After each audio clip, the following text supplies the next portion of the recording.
it was Darkseid's fault that we didn't record last week, even though we promised to. This is ComposerScape, episode 21, and we really were going to, but we were.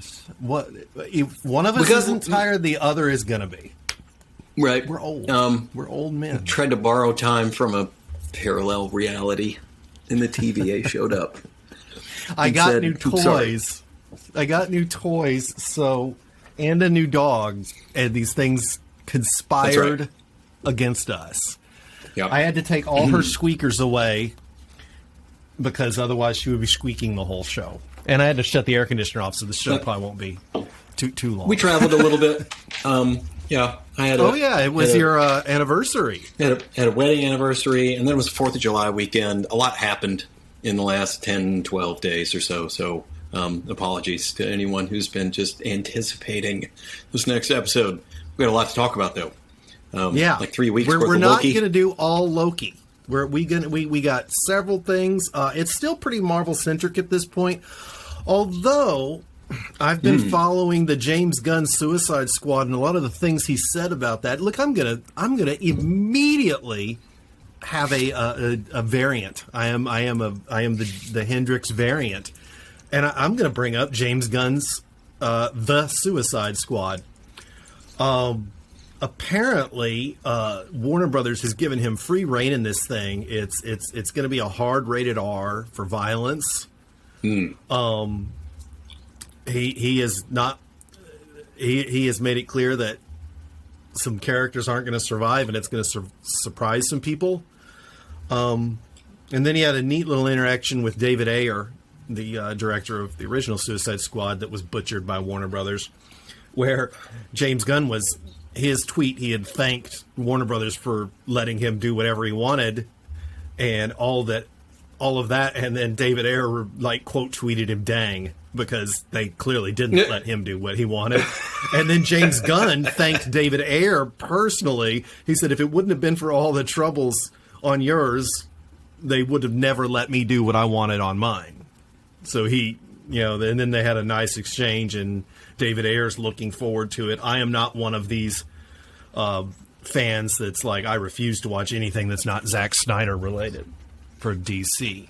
I love the Birds of Prey, for instance. So that's looking pretty good now. I'm getting interested in that one. I don't know what you've seen of it. The trailers, it's going to have Starro in it. I mean, James Gunn is pulling out all the stops.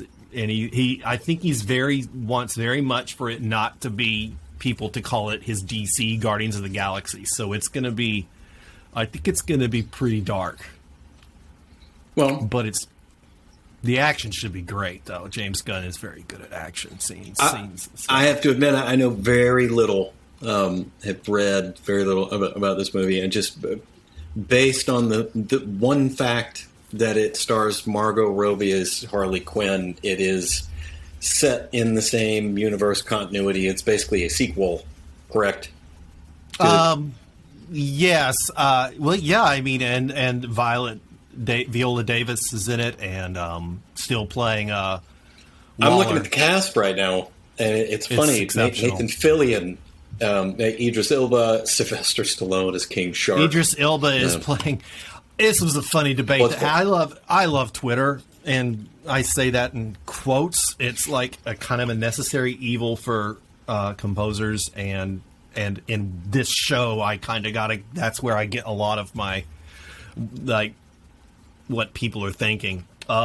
Idris Elba is playing. You're looking right at it. What's the name of the character? It's kind of a Deadshot type character. Yeah, Bloodsport. And in this, the reason he's in prison is because he shot Superman with a kryptonite bullet and put him in the ICU, right? And immediately some of the,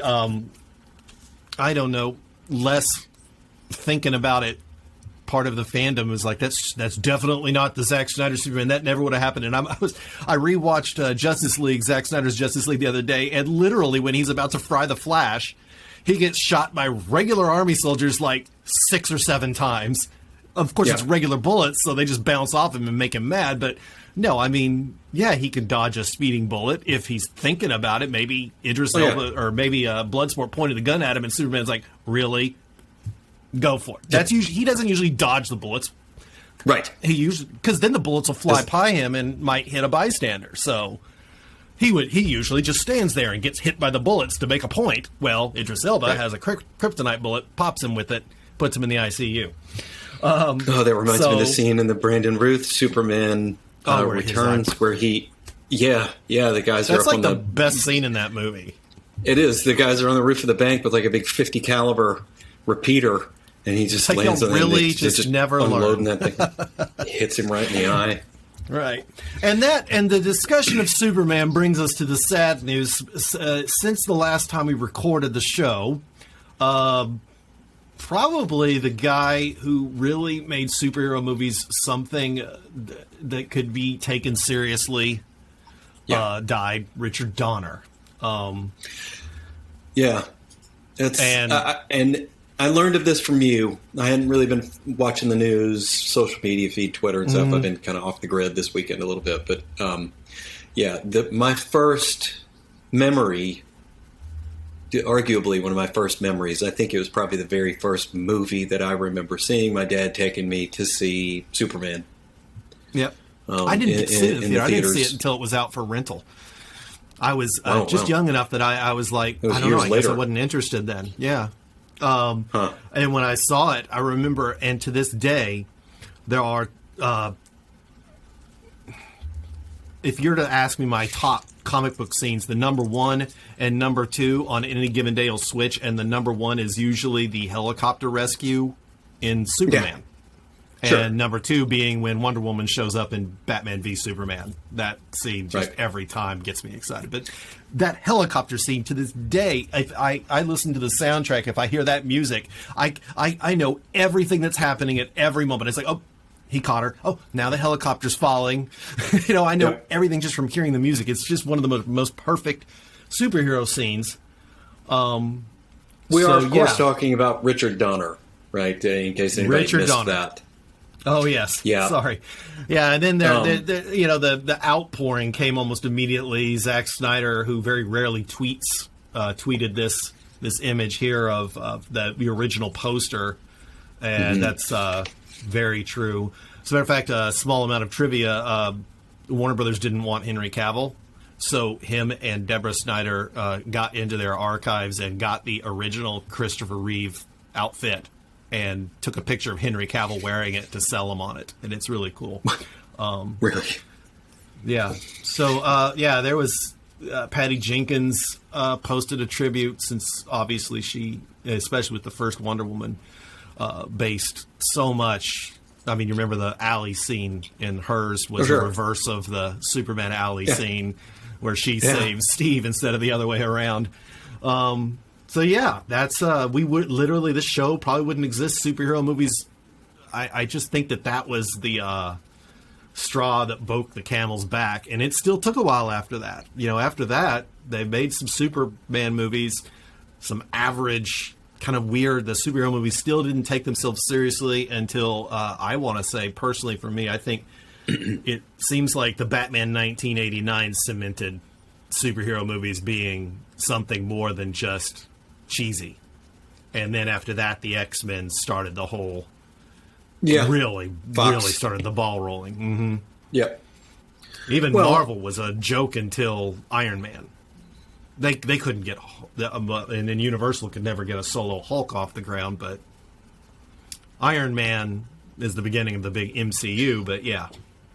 Well, yeah. So I think Marvel pre-Iron Man, pre-Favreau, Downey Jr., right, and the whole MCU kind of kicking off with that crew, it was very hit and miss. I think most people would argue that they had more misses than hits.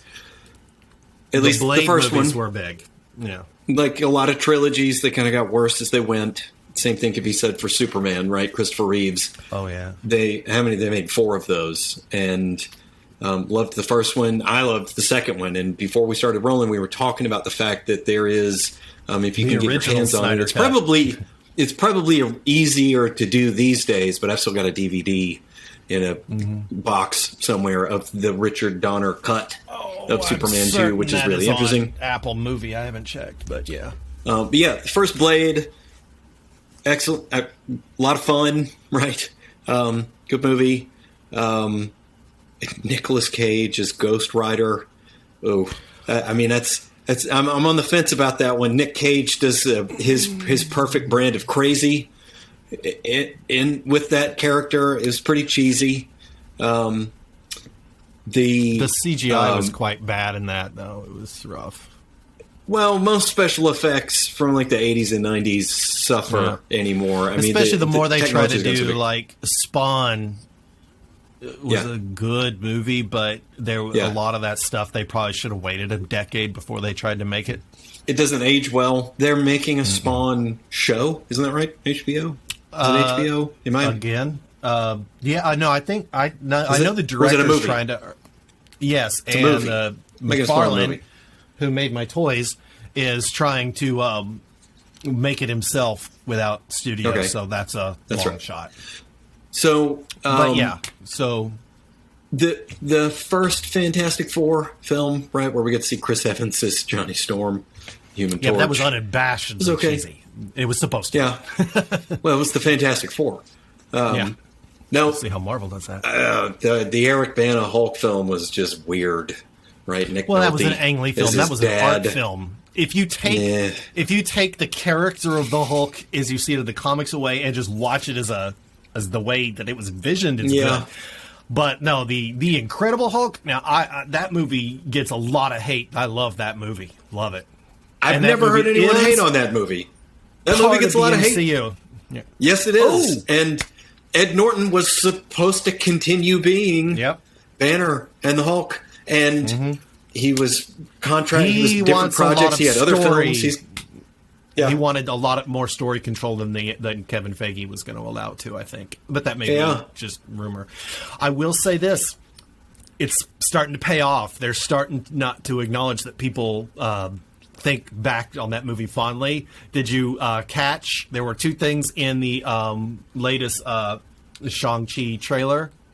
The bad guy from The Incredible Hulk is in it, and he has his what is the bad guy called? The monster thing that he fought at the end of. I don't remember. Yeah. It was played by a guy from Reservoir Dogs. Dang it! Amongst other things, British actor. And when they're in that cage map, Wong is fighting this thing, and people are starting to think Wong is going to be like the new Coulson. Tim Roth. Yeah.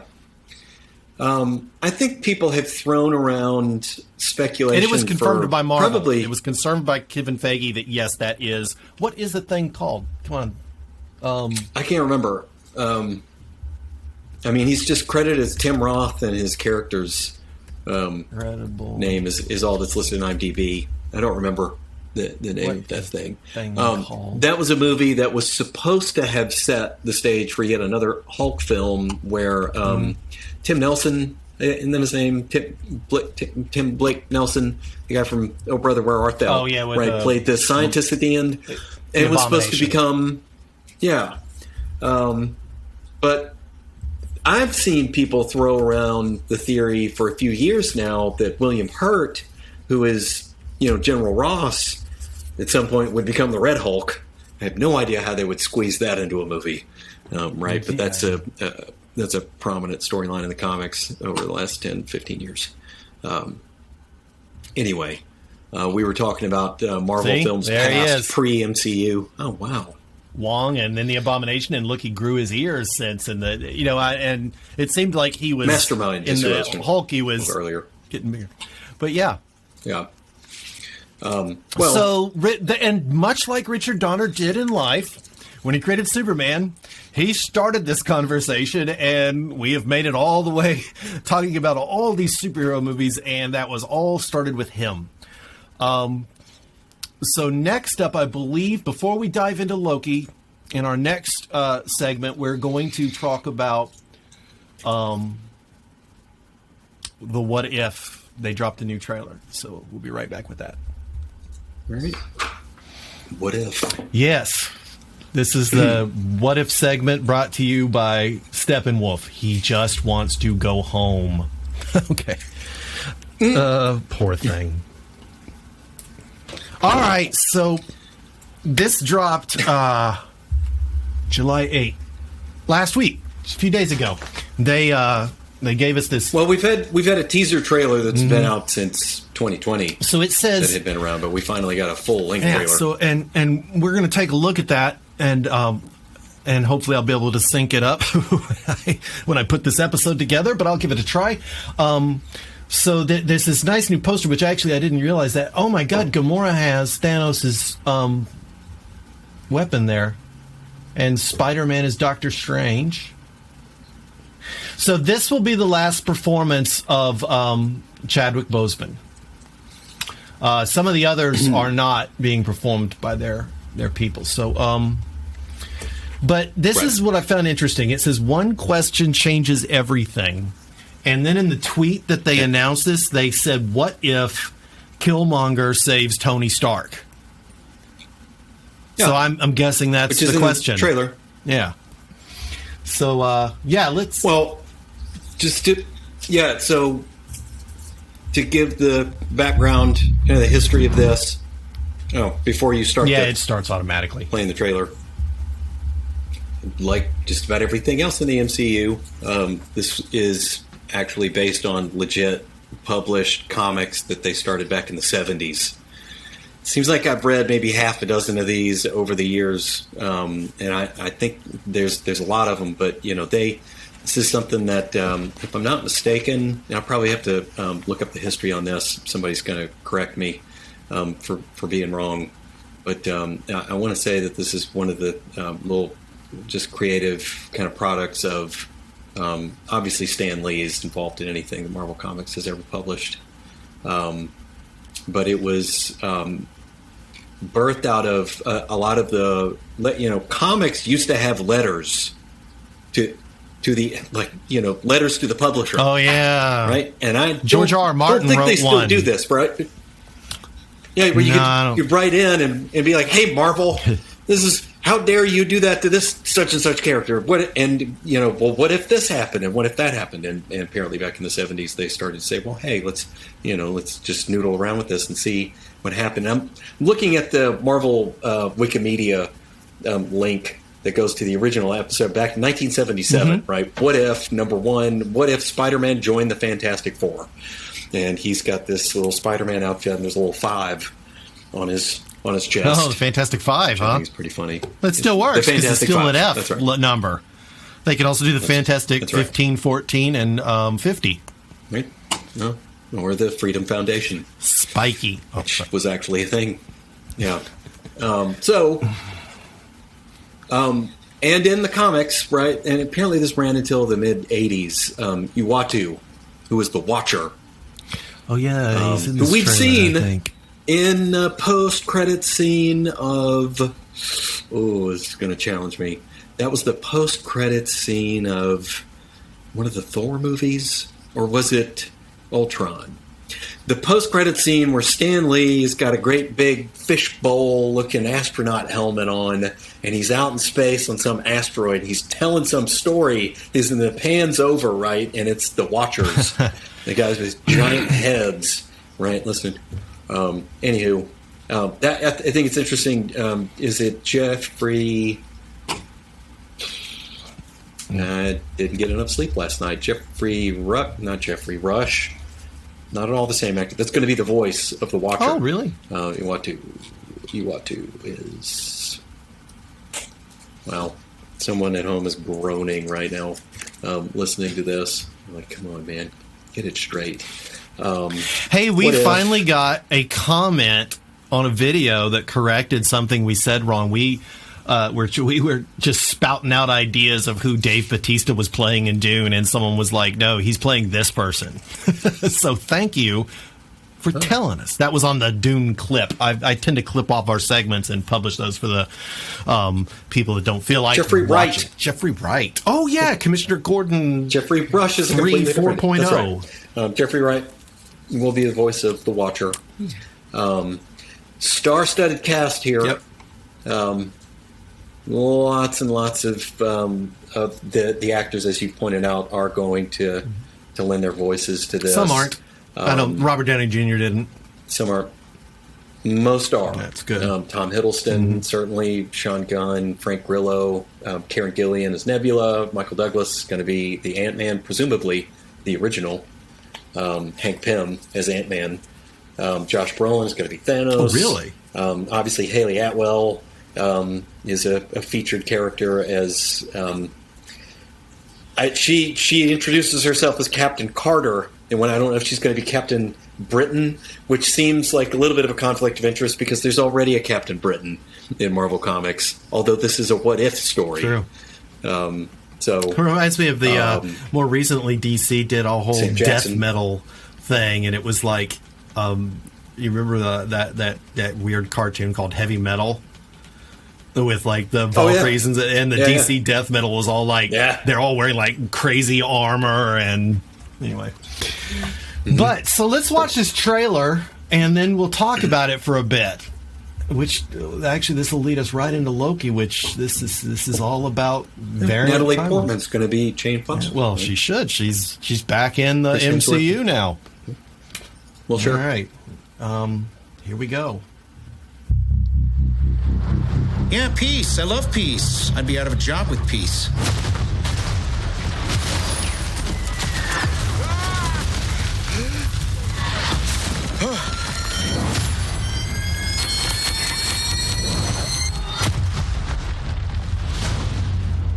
The animation. Do we know each other? Time.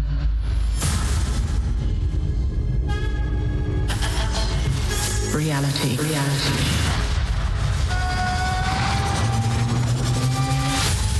It's changeable.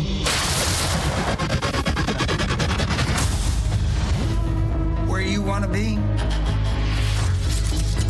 That's the question, isn't it? Every universe So that's T'Challa is different.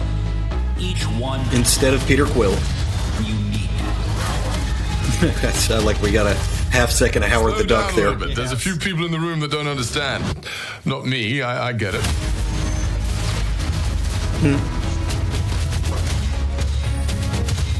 Who are you? The name's Captain Carter. Scheiße! I am the Watcher. There he was. This is all that transpires here. But I do not, cannot.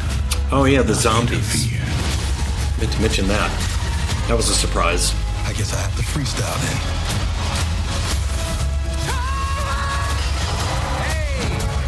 We have you outnumbered. A Ravager never flies solo. I said never flies solo.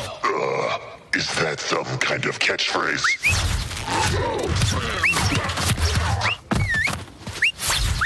You had me worried for a second. Journey to face the unknown and ponder the question.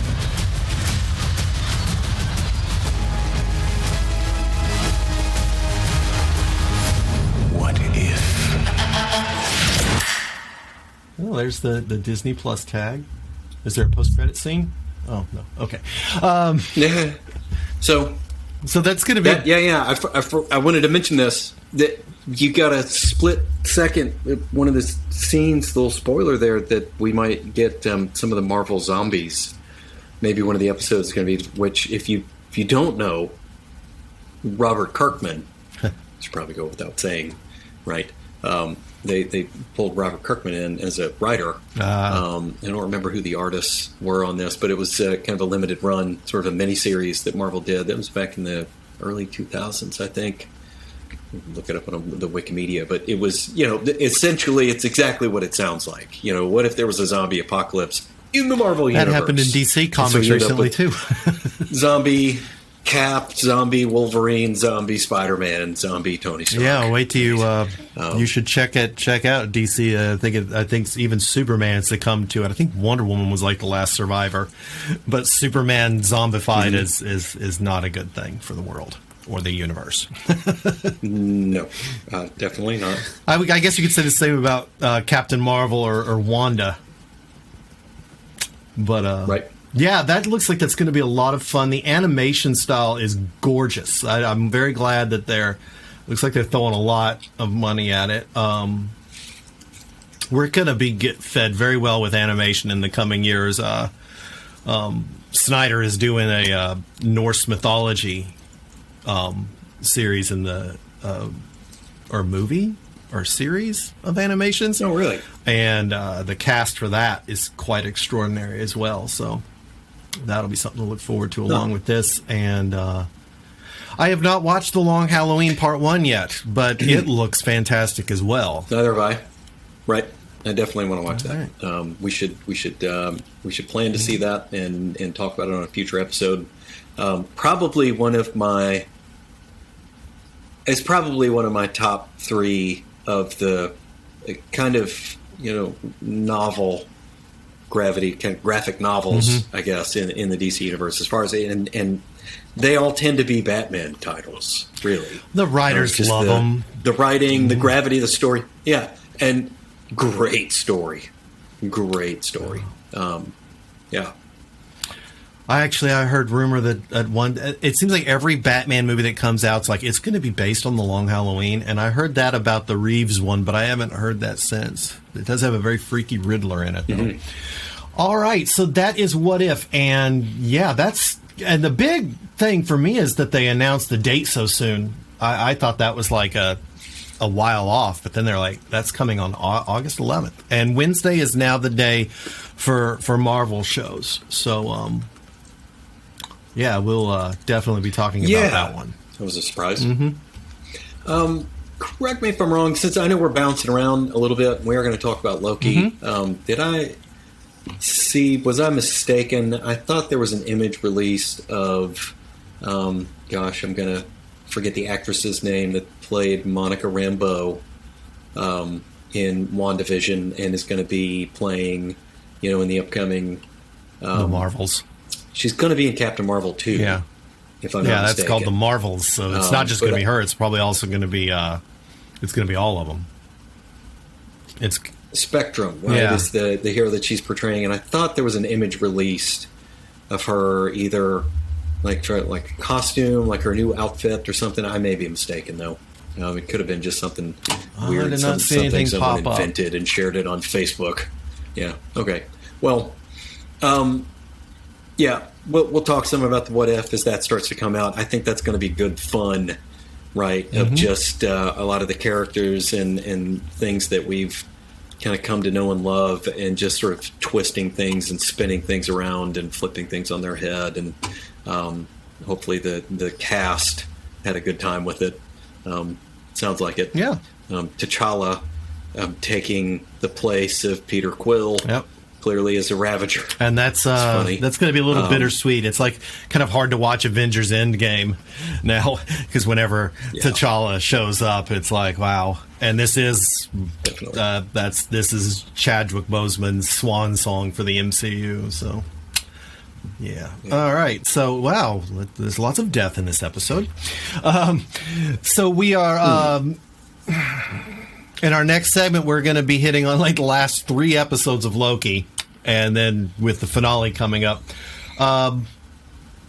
Let's do a quick, in this segment, the last little bit here, just a quick, we won't go deep dive until we've had time to let it sit, but I know that both Scott and I have very recently, within the last day or so, watched Black Widow. Mm-hmm. And just yesterday. I think I watched it Friday? Yeah, it was Friday, because yesterday I was supposed to D&D, but that fell through. I think we talked a bit before we recorded, and we kind of came to the same... And I've been hearing a lot of this. It was a liked, not loved reaction to this movie. It's a good movie. It's a fun movie, but... and this is for me, but is it when I'm like sorting through superhero movies, and I'm like, I feel like watching a superhero movie. Let's maybe watch a Marvel one. Am I going to pick that over, Captain Marvel or Doctor Strange? Probably not. As a matter of fact, it's probably going to be pretty low on my list in the Marvel universe. Yeah. Yeah, I hate to say it. It was very much hyped. First kind of MCU release since 2020. Really anticipated. There was a lot of fun moments in it. Scarlett Johansson was fantastic. All the performances were great. The actress played Yelena Belova. She's going to be big. Name Florence I can't remember Pugh. either off the top of my head. Little Women. Florence Pugh. Great acting, the action, the effects, all of that's, second to none. I mean, it's great. The whole thing to me had the feel of a Mission Impossible film. It's very much what it reminded me a lot of, because the action was, for a large chunk of the movie, it's just kind of nonstop. And there's not a lot of exposition. You get some character development, but mostly just revealing some more details of things that we kind of already knew. Who was her friend, that guy, supposed to be? Right. Like, it seemed like we were supposed to... Just a contact, right? Some kind of just independent contractor, guy that's selling black market weapons, vehicles, and so. It seemed like there was supposed to be more to that, but I thought the same. And then another, someone pointed out something that I never thought of. It's like, whenever they were doing like the dialogue, the camera work was all really nice. Everything was smooth. And then when they did the action, it's almost like it was a different director doing the action scenes. It was like very frenetic, and it's like, okay, we get it. There were good action scenes, but then there were so many times when I wanted to break out my broken Zack Snyder record, because he did something really funny when people were like, the Batman doesn't kill people came out after him. And when he was doing the watch along of BVS, he kept commenting, during the big Batmobile scene when all the cars are exploding and wrecking. He's like, "Oh, those guys, they're fine. Yeah. They're okay. They get out after. We just didn't want to shoot that scene, but they got out of the car. They're all fine." And there were several scenes in Black Widow where, like, when she falls off the roof, it's like, "Oh no, she'll be fine. She's okay," and she was. So it's like, those guys, they're fine. I'm going to have to say, that's my single biggest beef with this movie, is there were several moments where, if Captain America, he's super soldier, right? Steve Rogers, Captain America. I mean, if you see Iron Man, who's wearing some crazy high-tech suit of armor that presumably, he's bulletproof, can protect, and it's got some kind of shock absorption, something, right? He can take a nasty fall. He can get hit by a truck. Steve Rogers can fall out of a third-story window and like hit a steel girder and then come down, and your willing suspension of disbelief can sustain the fact that, like, okay, he's probably really hurt, but he's just going to get up and keep fighting because he's super tough, right? He's superhuman. Black Widow's just vanilla human. For instance, if she didn't have any superpowers, I mean, I will get, not that fall was too much. That fall should have killed her. Like, I could take, like, in Justice League when the Parademon throws Batman, and it would be the same with her, is that these people have been fighting since they were children, Batman and Black Widow, right? So they probably are fairly tough. Probably tougher than an average human being. But if Batman fell from 3 stories, Batman dead. That's why he shoots his thing and catches himself. He doesn't want to fall and slam into things all the way down. And then a very rude meme came out that said, and this, I'm sorry, I laughed. The person said, "Why couldn't she do that on with the Soul Stone going down the cliff?"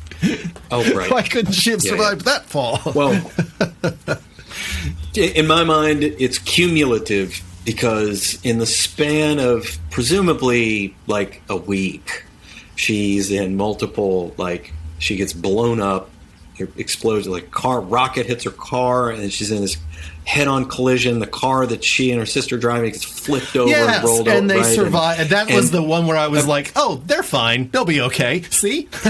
Yeah. But then after like the third or fourth one, I'm thinking, okay, she needs to get to a hospital. She's got internal bleeding. She's concussed, right? They both got traumatic brain injuries at this point. She's not okay, right? And the movie just keeps rolling. And I mean, think about in Justice League, it's comic book, even with superhero movie. the Flash, every time he got injured, he was in essence out of commission until he could get his healing factor to work. And the same with Wolverine in the X-Men movies.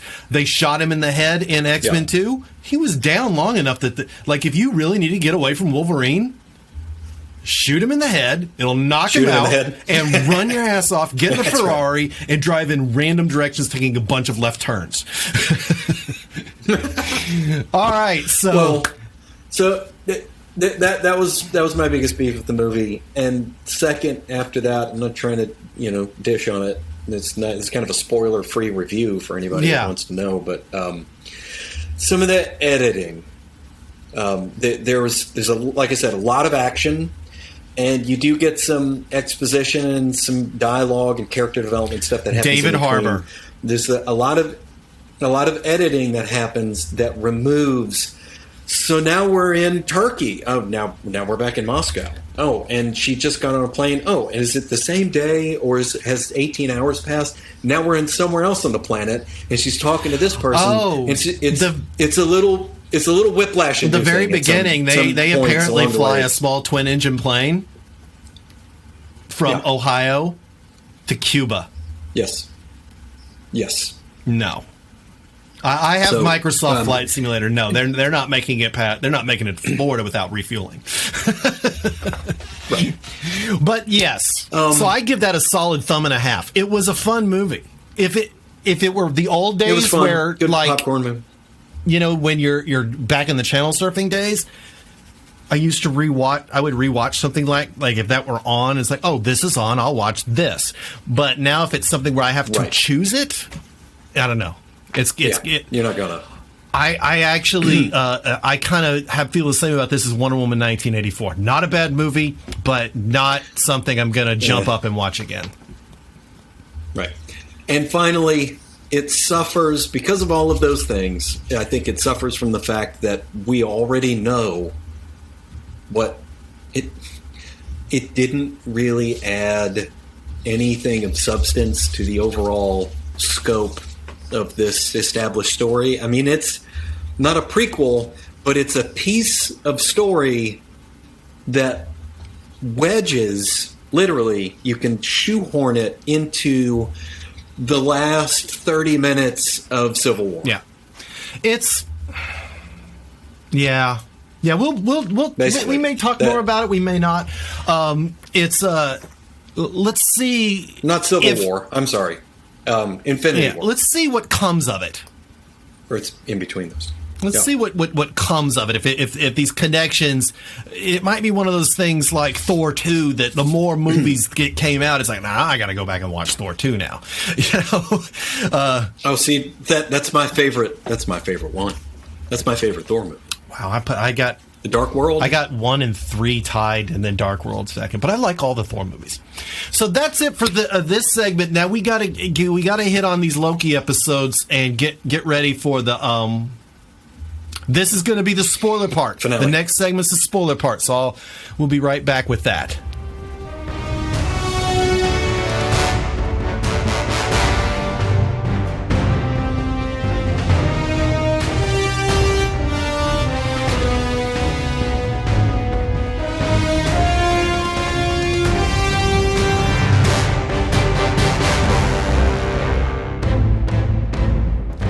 And we're back. I'm not terribly sure what happened between this segment and the last. Maybe I put some weird music or a flash fact in there. But now it's time to finally... Spoiler warning.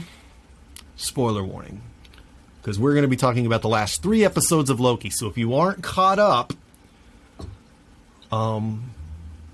you know what? I don't know why you're watching this episode, because it's probably fairly prominent in the title of the episode that we're going to talk about Loki.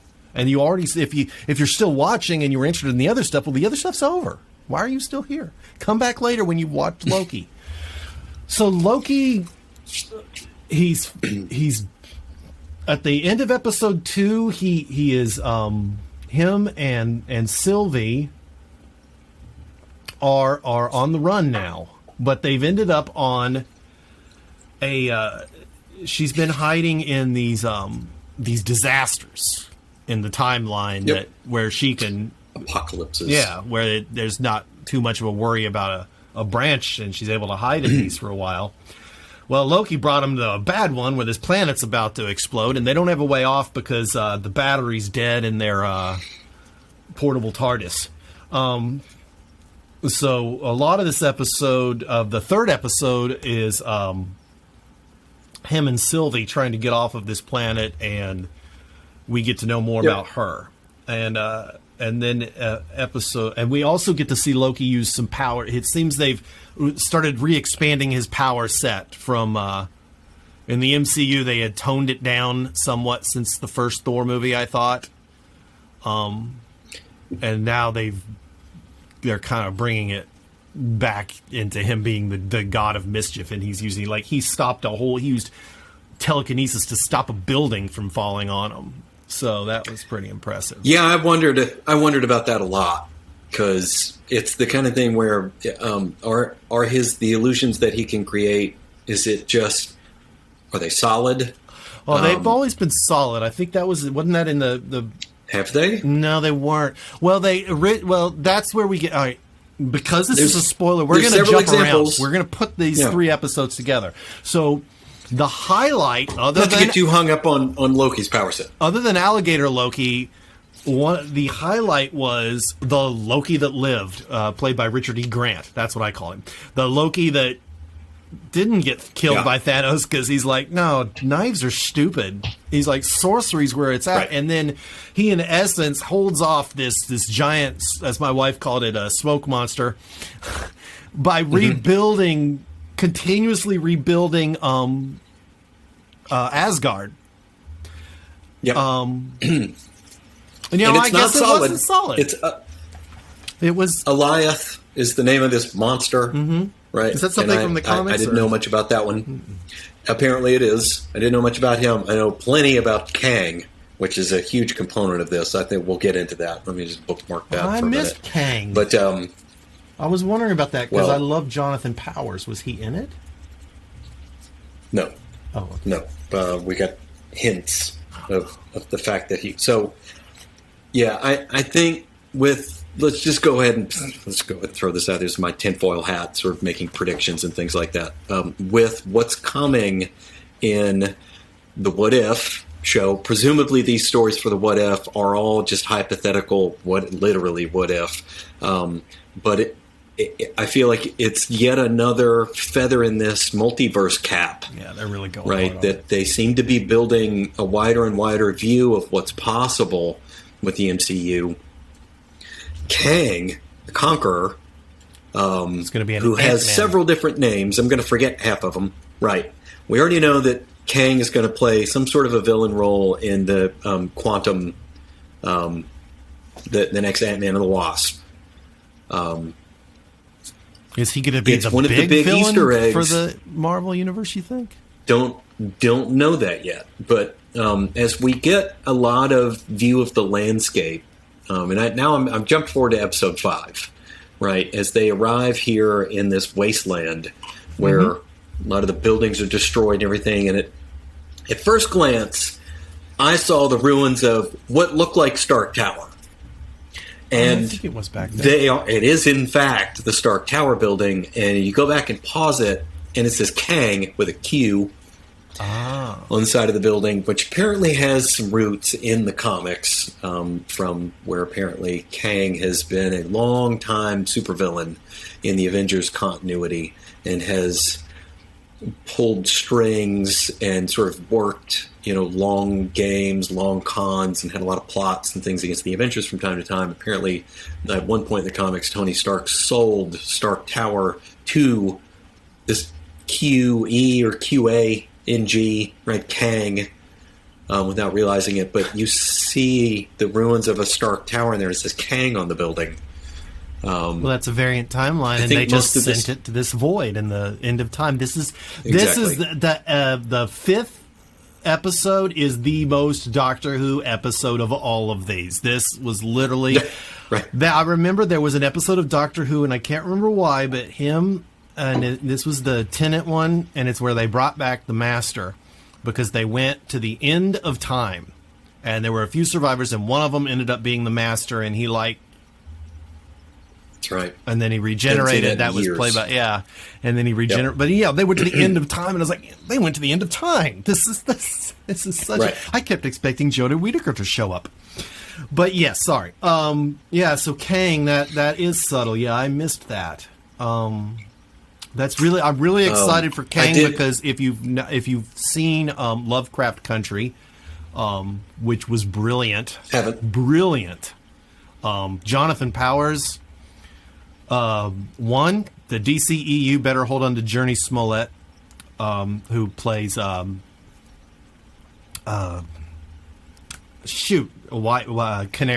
the Black Canary. But she was in. Her and Jonathan Powers are very, very talented people. I will literally watch anything they're in now. They're very good. I wanted Jonathan Powers for Green Lantern, but he's in the MCU now. I think we're going to get some version of Kang in future MCU. Well, I mean, we know obviously we know it's coming in Ant-Man, but as far as it's in, are we ever going to get another Avengers movie? I think that remains to be seen. It's not announced. Certainly, they're going to continue making. I think they're going to, and they're playing coy. Yeah, get some sort of ensemble movie, whether it'll be called The Avengers or have some other name, who knows? But surely they are eventually going to make some other kind of ensemble film.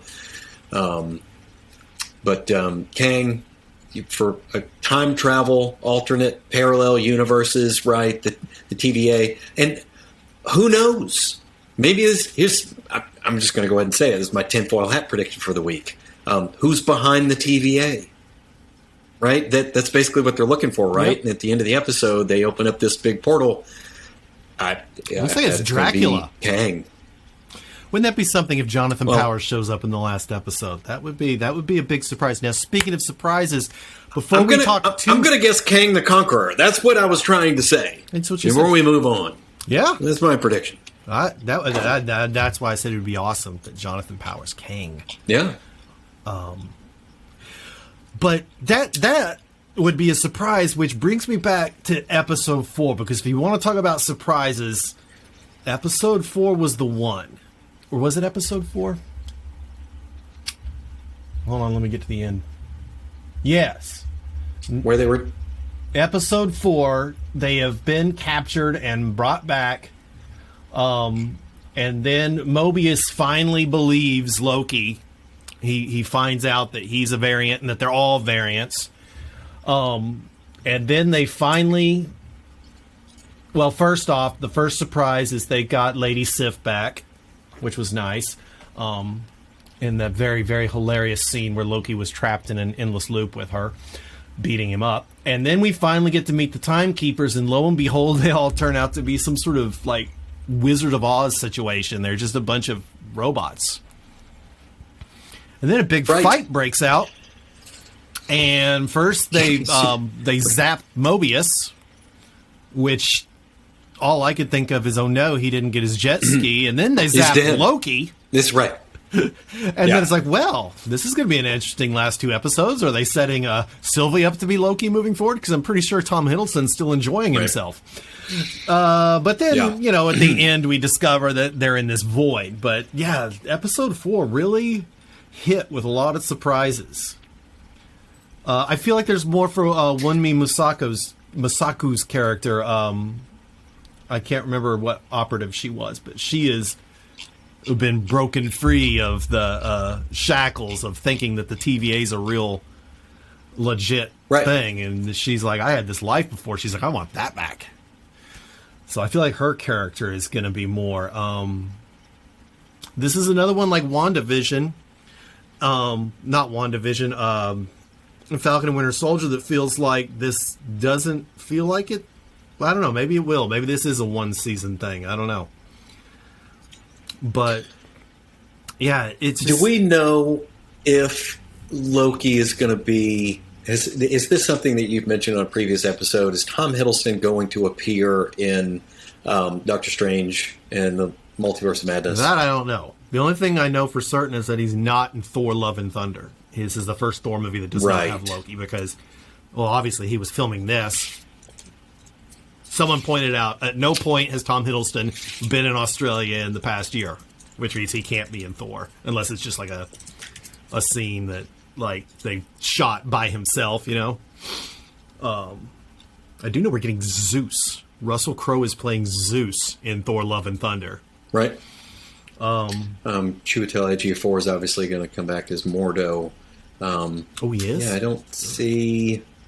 Yep. If he is, yeah, it'll be a he's surprise. I don't think he's booked for major anything villain. past this. No, I mean, he's in Doctor Strange and the Multiverse of Madness. He is? That's what I'm saying. He's coming back as Mordo. Yeah. No, I'm talking Absolutely. about Tom Hiddleston. No, sorry. No. I got sidetracked. Yeah. My apologies. This is news to me, though. I'm kind of surfing around here a little bit, looking at some of both the MCU and the Marvel Wikimedia and IMDb. And America Chavez is going to get introduced in the Multiverse of Madness. I had no idea about that. Yeah, she said they made a comic book cover type thing. And there's a real interesting thing. If you look at that comic book cover, this is a great tangent. It's related. All of this seems to be leading to Doctor Strange and to a lesser extent to Spider-Man. But especially Doctor Strange. Because I feel like whatever's happened here with the timelines is there's no way this ends with a single holy timeline or whatever. But in this Doctor Strange comic book cover that they drew in like an older, like 70s comic book style, you see America Chavez and I'm pretty sure you see Wanda and some other interesting things, but the most interesting thing is that he has the Eye of Agamotto, which does that mean he maybe got over here and got himself a time stone, or the Infinity Stone's going to be back, spread out again? Well, you have to remember that presumably, this is where your head starts to hurt, like time travel and trying to presumably Steve Rogers put everything back. Right, which means that all the stones were destroyed by Thanos in the timeline. He turned them to dust after he did the snap. Remember, they brought back everyone from the snap, but the snap still happened. That's why there's the 5-year gap. With the snap still happened, then the second snap still happened, which is when Thanos atomized all of the stones. The stones still exist because you can't destroy matter, and you can't truly destroy the Infinity Stones, but they're dust, atoms spread throughout the universe. Which means unless Doctor Strange popped into a parallel universe and got himself another time stone, what's the Eye of Agamotto? Is it something different now, or is it still the... Well, you can't bring an Infinity Stone to a parallel universe. Works. It doesn't work. So it would have to be the one. Maybe he found a way to reform it. Well, that's going to be interesting. It's a great point. And then that's something that Loki... I love that they made that canon in the movies, that the Infinity Stones only work in their own universe. But yeah. Yeah, we've got a bunch of them here. Some of the guys use them as paperweights. So you think Kang is behind the TVA? I do.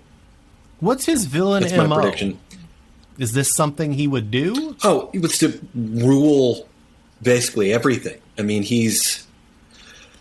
I don't know enough about his origin to talk about it, to sort of, give a lowdown of his origin. I just know that his MO is he can time travel with impunity, seemingly at will. Oh. And he's immortal, essentially, and he has been a king and a conqueror and a tyrant in many different ages, on many different worlds, and has his fingers in all kinds of pies all throughout history, and if I'm not mistaken, has essentially a base of operations at and I say this heavily in air quotes, the end of time.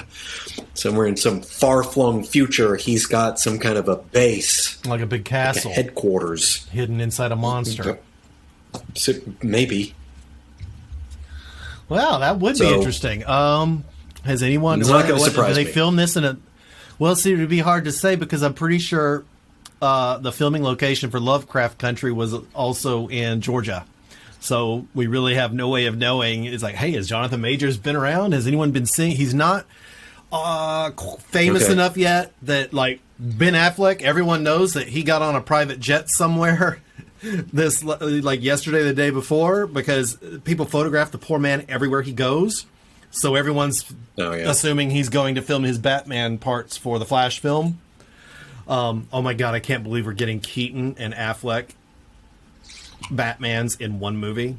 The Keaton Batman coming back is blowing my mind. You want to talk about a variant. This is going to be multiverse insanity. This is really going to test, starting at the beginning of this episode with Richard Donner and having one Superman in his own world where he's the only superhero, to now where both the DC and the Marvel universes are about to explode into a multiverse with Doctor Strange and The Flash. The Flash is bringing back the 1989 Batman. Is giving us a Supergirl that is, some people are starting to think might be Lois and Clark's daughter from the future. Laura Kent, named after Clark Kal-El's mother. To Doctor Strange, in essence, that I feel like Doctor Strange, if the end of Loki isn't the Nexus event, or maybe it's the start of it, then Doctor Strange is definitely going to be a Nexus event. It's got to be. So now it's going from, even though it was still a multiverse, all the universes had the same thing happening at the same time. So now they're going to split, which, much like Crisis on Infinite Earths, you got to wonder, is this how they're going to open the door for the X-Men having always been here? Right. Let's hope so. And how are they going to pull that off? But yeah. All right. Well, I think that's pretty much our take on Loki up to this point. I think we'll say a lot more after the season concludes. Yeah. After next Wednesday. But that's, I think, all of the little things that we've noticed along the way. Really great chemistry between Tom Hiddleston.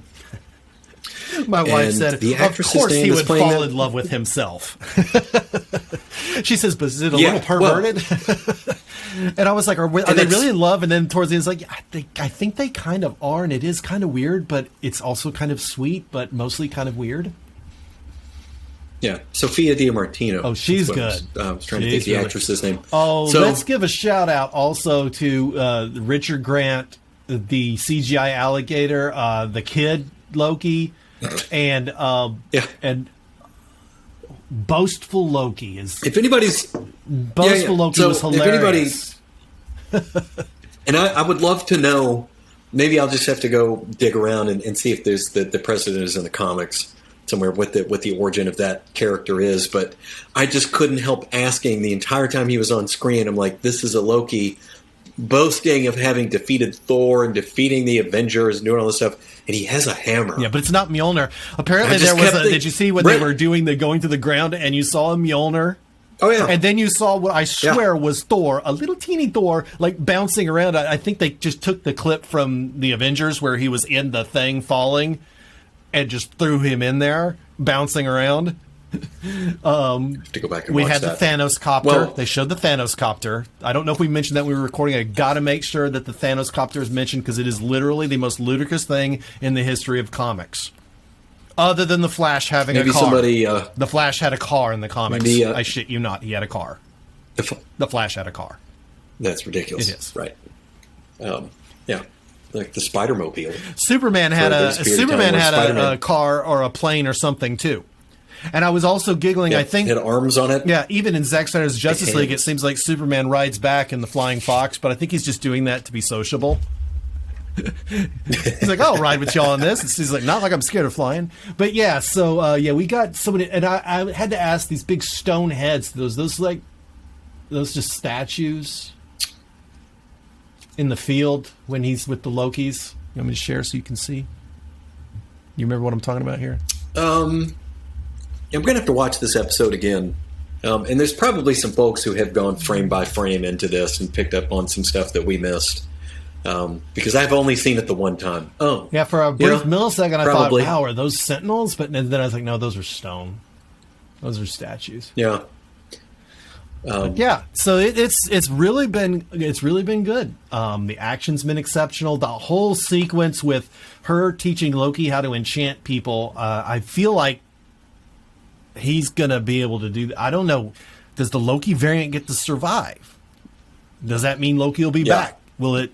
Is this going to end with him dying? That would be kind of a bummer for Marvel to do that. But yeah, we'll probably. It's good that we're saving a whole episode to talk about that one last episode, because it's going to be something else.